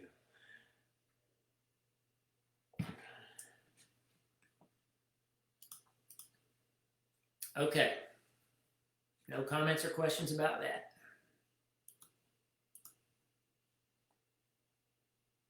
What I want to do now, let me make sure I've covered everything in my notes.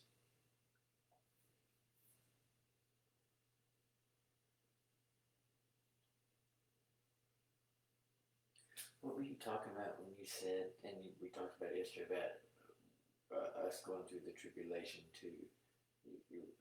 I know the ones who were dead in Christ will rise first, but then those who are alive will be caught up to meet them, correct? Yeah. So I guess I'm confused as to me that says we're out of here when the tribulation's going on. But Well, what I said is that the remnant, and I'm glad you asked that. So what he's asking, if you couldn't hear him, is he and I had a conversation yesterday, and it was about the comment that a friend of his made, just like someone on our viewer list had another very similar comment from a friend of theirs, that the congregation of God is going to go through the tribulation. I believe that that's true in one sense. The majority of people who believe are going to go through the tribulation because they are not the remnant. God says to Bavel, or to his people, come out of her. What's he talking about? He's talking about Bavel in that context, and he says, come out of her, my people. He says this in the prophets, and he says this in the Revelation. And so Bavel is, the word means confusion.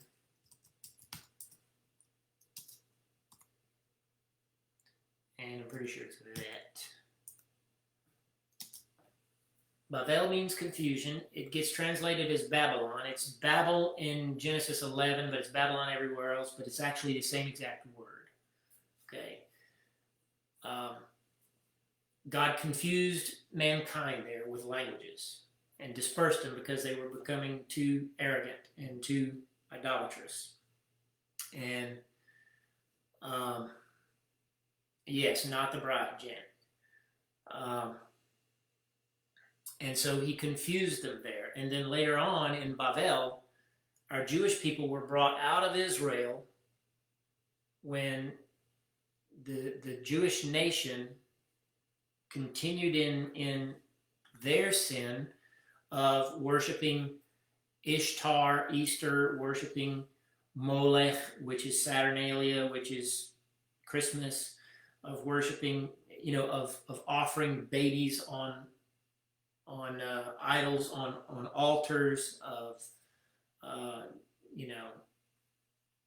which is sacrificing innocent children for the worship of these gods. And so, and at the same time, they would go and worship Elohim in the temple. They would go into the temple, they would, and eventually it got to the point where they were bringing those idols into the temple. But at first, it was just they would go out on the hills and have their sexual orgies under green trees and kill babies and do what all the pagans were doing. And then they go worship God. And so they look just like the rest of the world. Their whole purpose, Israel's whole purpose, was to show the world God. To show the world that there is a creator. To show the world that righteousness exists and we all need to do it and everybody's invited to it. Sukkot was all about all the nations coming and worshiping God. Very few of them did, but some of them did. And so in the midst of all of that, you had a remnant, and that's what Daniel, Shadrach, and Meshach, and Abednego represent. 4 men that were righteous. All right? They were the first wave. So if you study that history, you see that Babylon came in long before they conquered it, and they took the good ones. They took the smart ones. They took the wealthy ones. They took the people who had degrees, if you will. They took the ones that had some intelligence and could do what? Could build the kingdom of Babel up. But that's regardless. But they escaped what happened to Jerusalem.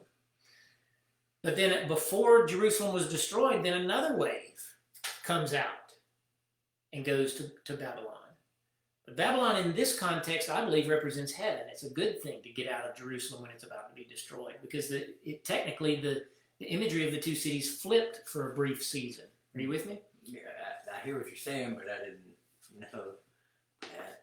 Okay, so you had that first small remnant to leave, and I believe that's what is represented by the blast of the shofar. I'm willing to bet that probably happened on Rosh Hashanah. Right. That they were brought out and protected from the destruction that would come on Israel. But even then, not everybody in Israel died. Even then, in the middle, over a short period of time, and I believe what you see in the Revelation is you have a rapture in John chapter 4, and then you have another one in John chapter 11. I'm sorry, Revelation chapter 4 and chapter 11. You have a Natsal, a catching away in Revelation chapter 4, verse 1 and 2. And you have another one in 11, when the 2 prophets die and rise again, and they're caught up to heaven. That's not all. And I believe that the people who have died at that point will also be caught up at that point. And then for the next 3.5 years, you see the souls under the altar, and at the end, they get a nutsall, if you will. And so those are the people who die for Messiah before he puts his foot down. It's going to be primarily Jewish people who are alive and believing in Messiah when he puts his foot down in Jerusalem, because Jerusalem, this is the culmination of the war that we're talking about. we've been in this war for 2,000 years, but at that point, at the end of the 7-year Great Tribulation, all of the nations of the earth are going to be gathered against Israel. And that's when Messiah is coming back. He's going to come down in the middle of that and put his foot down and split the Mount of Olives wide open and judge the wicked. And so the people who are left are a very small number still. It's a big number compared, it's probably millions, but it's compared to the rest of the world that's trying to swallow them, it's a small number. And so people of God are always a remnant. Always a remnant. And so what do you have in that middle group? You have believers who have been lackadaisical in their faith, who when the Natsal happens and a handful of people disappear, they know what's going on. The world is attributing it to aliens and spontaneous combustion and sex trafficking. They're contributing it to something else. But people are going to know. There's going to be believers that are alive, and they're going to know. So in one sense, those people are right.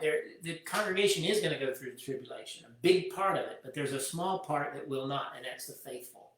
That's the ones who have the testimony of Yeshua and keep the mitzvot, keep the commandments of God. They don't just have the testimony of Yeshua. They don't just go around saying, I believe in Jesus, and my faith saves me. They produce fruit. They believe, they obey his commandments, and I believe they come out of Babylon. And Babylon is mixture religion, because that's what our Jewish people have done. That's what Christianity has certainly done. Catholicism takes all of those ancient gods of the Mesopotamian region and superimposes God over their holidays and sanctifies those holidays. And there's no such thing as a Protestant. There's no such thing, except for Messianic people, because Protestants still follow the Pope. They keep Sunday. They worship on Sunday. They keep Easter, which is Ishtar, which is a fertility rite. Christmas is a fertility rite. It's the offering of babies under trees. And, it's mixture religion. And so it's a small number that's going to, and it's not everyone who's Messianic. Trust me. If there's one thing I've learned, not everybody who's Messianic is righteous. Because they're unrighteous in other ways. They keep the feast, but they do it for nefarious reasons, and they're unrighteous in other ways. So it's keeping all of the mitzvot of Elohim. It's not just being. Let me clarify this, because somebody's going to get mad if I don't. There are believers in the congregations out there that are Christian congregations who are totally righteous. You know what I'm saying?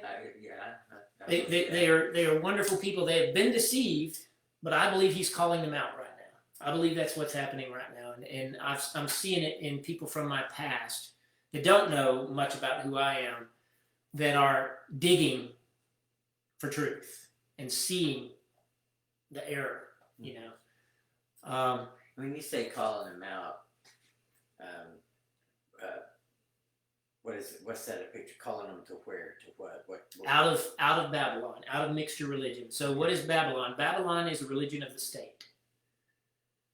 Catholicism is a religion of the state. Mm-hmm. Christianity in America is a religion of the state, because most congregations have signed a contract with the United States of America. Mm-hmm. It's called 501c3. Right. And Catholicism was started as a religion of the state. Babylon, what happened in Babylon? That's Nebuchadnezzar. What did he do? He erected a statue of himself and said, if you don't bow down to it and worship me, you're going to be dead. Mm-hmm. Okay? Same thing happened basically in the papacy. If you don't bow down and kiss my ring and do what I say, you're going to die. Mm-hmm. The second pope killed one city of 7,000 people because they would not stop keeping the Sabbath. And because they would not do it, or maybe it was the Trinity. It was it was both. They started killing Sabbatarians. He made the decree for killing Sabbatarians, but he also made the decree for not, if they didn't accept the Trinity, that was also the death penalty. And I believe that's why he burned down a city of 7,000 people. I just can't remember the name of the city. And the Catholic Church scrubs it from the internet all the time. But it's so, come out of state religion, come out of state sanctioned. You have to have permission from the state to worship. That is Babylon. And I believe God's calling his people out of that. So, I know when you had mentioned earlier about Easter and Christmas and all that, I'm looking at all this from a personal standpoint. Sure. I'm examining myself, Right. And I mean, I know today's Easter or Christmas, and what I see as Christmas is I get a couple of days off work. I don't see it as I see it as a time to spend time with my family and all that. It's not any different than any day of the year to me. I love Jesus on Monday, the middle of the week, nothing, just like I do on Christmas, Right. Worshiping Him and assembling are two different things. Mm-hmm. Yes, you can worship Him. You should worship Him every day of the week, and I do. Right. And as a matter of fact, I believe as living a Messianic lifestyle, you worship Him far more than anybody else does, because we pray 3 times a day. Right. We do the prayers, and every week we have communion in our homes, and so it's a very rigorous lifestyle, and that is worship. But assembly is different, and He said, "Keep the Sabbath holy, assemble. It shall be a consecrated assembly for you week after week." Okay, and so, and Christians intuitively know this, but they just accept the papal certification of Sunday as the day. And that was a deliberate de-Judaizing of the faith. The Pope, Constantine, was very clear. We're not going to keep the feast with these odious, these disgusting people, the Jews. We will no longer do that. They were doing it. So he had to say, no longer going to do that. We are now going to keep the glorious day of Sol Invictus. We're going to worship Sol Invictus. We're going to keep the day of Sol Invictus. Sol Invictus was the sun god. And so it's like I said in Daniel 7, what verse was it, Tracy? 7:25, I believe it was. It says that He shall change the feasts and the Torah. Okay. And so most of the Christian community tells you that you don't have to keep the law, and if you do, you are under it. No. The very definition, and you know this, every person knows this intuitively. To be under the law means to be breaking it. If you break the law, if you go out there and break the law, the weight of the law is going to come down on you. We say it in movies and in our culture, don't we? That's what being under the law is to be breaking it. And breaking the Sabbath is breaking the law. 1 John 3:4. Sin is breaking the Torah. Okay? And so most Christians intuitively know these things, but because of the crowd mentality, they continue to do it the way we've been doing it, even though they read the Bible and they see it. Because of the crowd mentality, they continue to do it. Just like today, the crowd mentality is to put on a mask. The crowd mentality is to just, be obedient to the powers that be and don't want to shake things up. Don't want to be the guy that looks different, When I want to be like Shadrach, Meshach, and Abednego, who when Nebuchadnezzar said, "Bow down to me 3 times a day," they stood up right in the middle of the crowd. That's the mark of a believer. That's what it means to come out of Babylon, is to not submit to the state mindset, if you will, the herd mentality, if you will. And unfortunately, what I see in the believing community right now is that most believers, even though they see it, they're still part of the herd mentality, still acquiescing and going along with the crowd, and that's just not good. All right, man. It's good to have you here. You traveling next week? Yeah. Well, leaving Sunday and headed to Durango. And I'll be back. I know a friend of mine called me today, wanted to do some backpacking, so I might stay there that weekend and do that too. We'll catch us online if you can. All right. All right. Did anybody have any other questions related to what we were just talking about? We've got 10 minutes left, and I forget where I was. Was Potiphar under the second pope? No. Potiphar was an Egyptian. He was Joseph's boss, Joseph's master, if you will. I don't know what you mean by yes, Tracy. Are you saying that Potiphar was under the second pope?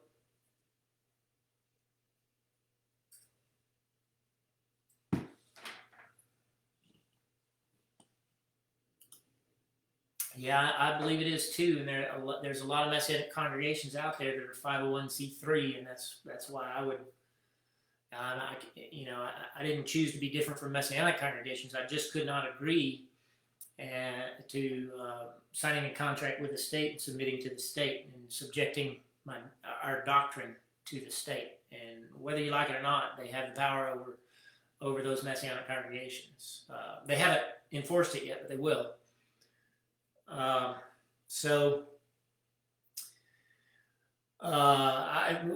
In our new little congregation, we're not going to do that. We're not even going to do a hint of that.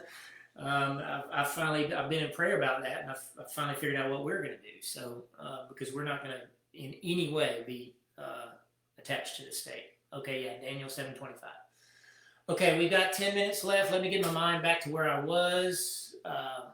We spent 20 minutes doing what we just did there, but was it a good diversion? I kind of think it was. It was certainly necessary for Keith and I think at least one other person on the feed tonight. So hopefully that was a good diversion. I know what we want to do next, and 10 minutes is not going to do it. So do you have questions or comments? Or do we want to sign off early? Or do we want to go review, explain anything?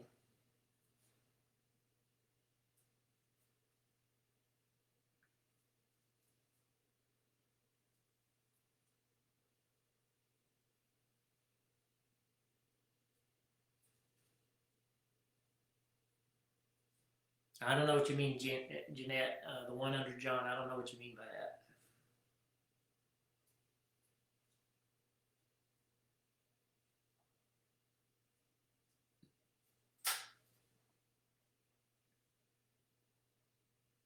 I want to back up a little bit and remind you. Let's go to, let's see. Yep. Let's go to Vayikra, Leviticus 23.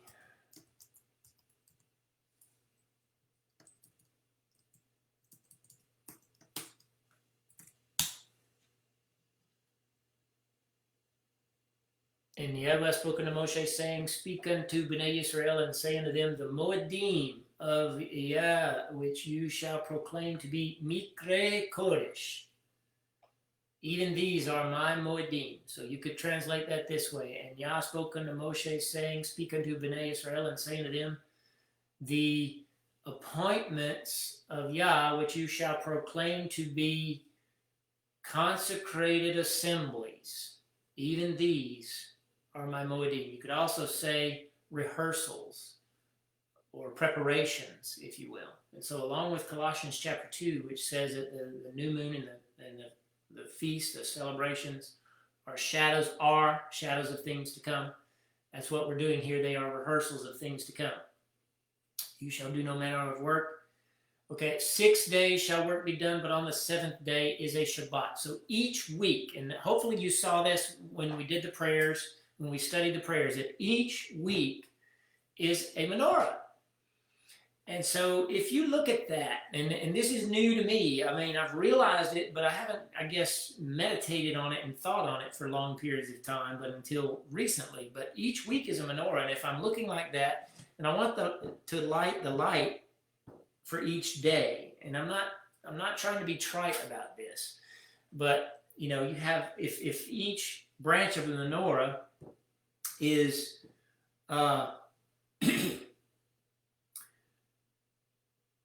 representative of a day in some way that only God knows, because it is menorah, it's seven days, then every morning, or every evening, I should say, I want to light the light. And that's, you do that by your evening prayers, your last prayers. I want to light the light of Messiah in me.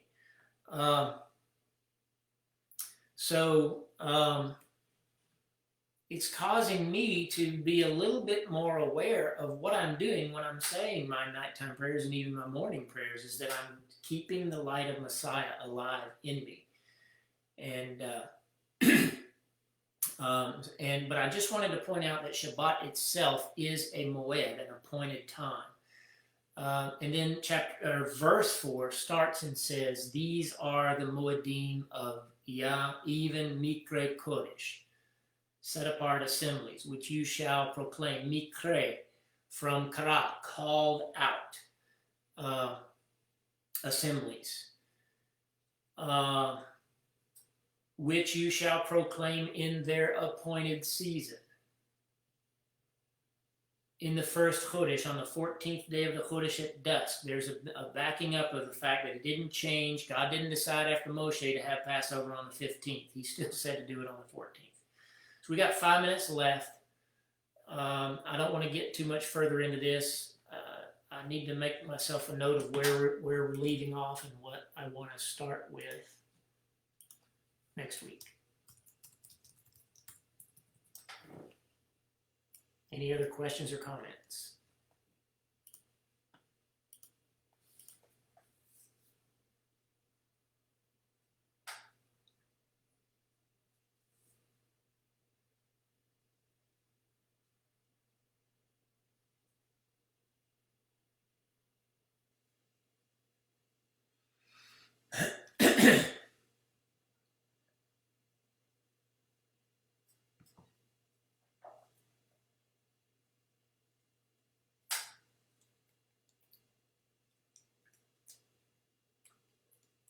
Okay, I'm going to close out with prayer then, and if you have any questions, if you're in the middle of typing, feel free to finish it. Avinu Malkeinu, in the name of your Son, we do ask you to bless this time. Take out of our minds anything that was erroneous and show us our error, and help us to move ahead in right thinking. And certainly we pray, Abba, that you give us clear vision into what's coming on this world. And many of us, I believe, have a sense that we should prepare for bigger things. And if that be the case, may all of us who are listening actually be prepared for what's coming on this world, if it is indeed the beginning of the end. And we thank you for that. And we ask you to bless everybody that's with us tonight and all their families. B'Shem Yeshua Mashiach. Amen.